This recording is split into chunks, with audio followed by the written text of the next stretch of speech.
Hey everybody, what's up? Leonardo 2003 here, and today we're going to be reviewing and breaking down episode 3B of Rise of the TMNT, titled Newsworthy. This episode is definitely a little bit different, and we get two brand new villains, so let's get into it.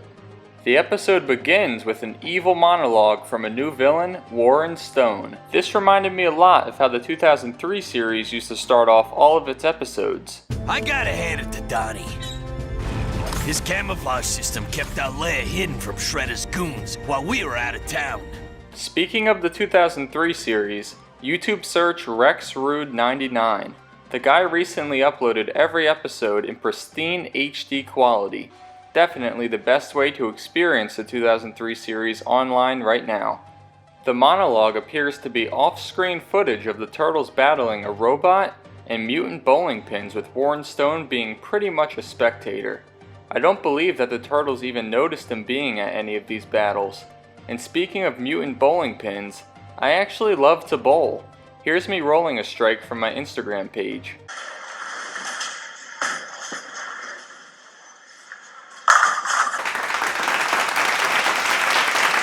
So for whatever reason, Warren Stone is obsessed with the idea of being the archenemy of the Teenage Mutant Ninja Turtles. He was a news anchorman who, although not shown, got bitten by an mosquito, turning him into a worm.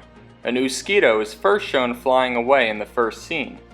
Mr. Warren Stone, with his perfectly coiffed hair, is already being forgotten about in the news anchor world, causing a lot of frustration inside him. We then see footage of missing hypnotist Mesmeron and his hippo named Doug. In the background, another mosquito, implying that this footage was taken just moments before Mesmeron was mutated into Hypnopotamus, but we'll get into him later. So I'm assuming that the mosquitoes are turning humans into the last animal that they were in contact with. That's pretty much what this scene tells us. But then, I don't know why Warren Stone turned into a worm. What are the chances of that? Maybe I'm missing something, or maybe this show just doesn't like to make too much sense. Then we see that there is a mutant hippo in a suit terrorizing the local magicians. It's so comical that the news anchor transitioned between the stories with, "In other news." The news anchors in cartoons are always so oblivious. After watching this segment, Stone comes up with a plan. He knows the Turtles will be on the lookout for the mutant hippo, so he plans on making a trap. We then get back to our heroes in green, with Raphael in a hippo suit trying to lure the hippo that's on the loose. Warren Stone hilariously sets himself up in a magic trick to lure the Turtles. Once Raphael is stuck to his goo trap, Stone reveals his true identity. This little worm is so damn funny. He seriously cracks me up with how seriously he takes himself. The Turtles have absolutely no idea who he is and keep making fun of him. Stone goes in for the attack on Leonardo, which was basically just screaming and landing on his face. And then Leo does something pretty crazy. He cut Warren Stone right in half. Stone even appeared to be dead for like 20 whole seconds. I was really caught off guard when I first saw this, but it is all covered up by the fact that he can regenerate his body, being that he is a worm. Regardless, it was still pretty awesome to see. After mocking him some more, the Turtles just up and leave Mr. Stone lying there in two pieces. This episode is certainly the craziest and wackiest so far, but it gets crazier. Stone then goes to a mystic armor and power shop. This was so weird. The clerk behind the desk just turned into a mutant after Stone gave him some random password. Random stuff just happens a lot in this series, with little to no explanation. Stone ends up taking a blue mystic gem, and then calls the police to file a report that will lure the Turtles. The Turtles, having a police scanner that can pick up crime information, are led to this trap at the news station headquarters. Instead of Raph, because he ruined a woman's 95th birthday, Mikey is now wearing the bear suit. Stone then appears, being much larger and more muscular after the blue gem enhanced him. He is still only about half the height of the Turtles though. Just as Stone reveals his plan that he made the false police call, you guessed it, Hypnopotamus actually shows up. He is actually very attracted to Mikey's hippo costume, which was really funny. After seeing that it was just a costume, he had a really funny line. He says, "This has been the worst mating season." The Turtles and Hippopotamus begin to fight, with Warren Stone cut in half again on the sidelines.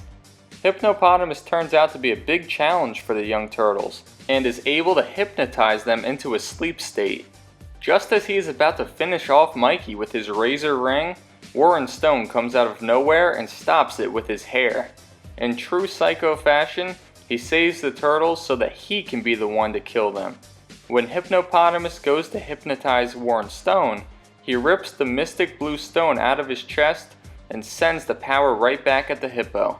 Stone's mystic gem breaks, and we see him butt naked. No comment there. Bruh. The Turtles then wake up to think that they defeated Hippopotamus. As Stone tried to tell the Turtles that he saved them, the episode ends with Leo asking him, "Who are you?" I am so conflicted on this episode. It felt like there was so much plot and stuff that was just skipped because the episodes are half the length as they usually are. We just got two brand new villains thrown at us, the first being Warren Stone, who is portrayed as someone that we've actually seen before but we actually haven't. But yeah, this is his debut. I love this character, he's so hilarious, but I wish that they'd give more of a backstory on why he has this hatred for the Turtles. Hopefully they cover that in a future episode. And I'm pretty sure at one point in the episode he refers to the Turtles as the Teenage Mutant Ninja Turtles, even though at the end of episode 1 they didn't have their own team name yet.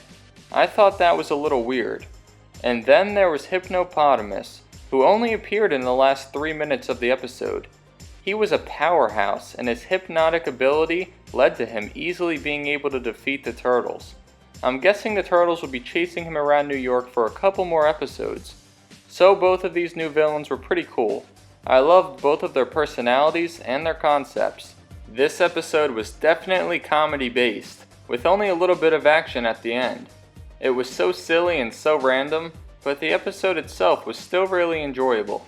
I think that if you like the character Warren Stone, then you'll love this episode. But if you don't like him, you won't like this episode. I'd give it a solid 8 out of 10. It could have been a little bit higher had there been more action and a better ending. The episode did feel very rushed, like they were trying to put too much story into too little of time.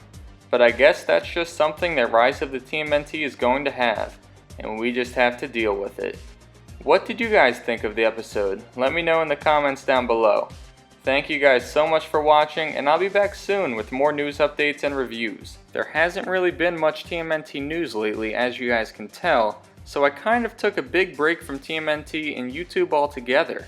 It was about a 2-week break, but now I'm back, and I should be reviewing Repo Mantis in the next few days.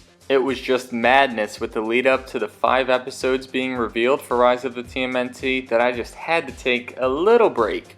So I'm sorry for that, you guys, and I'll be back soon. Peace out.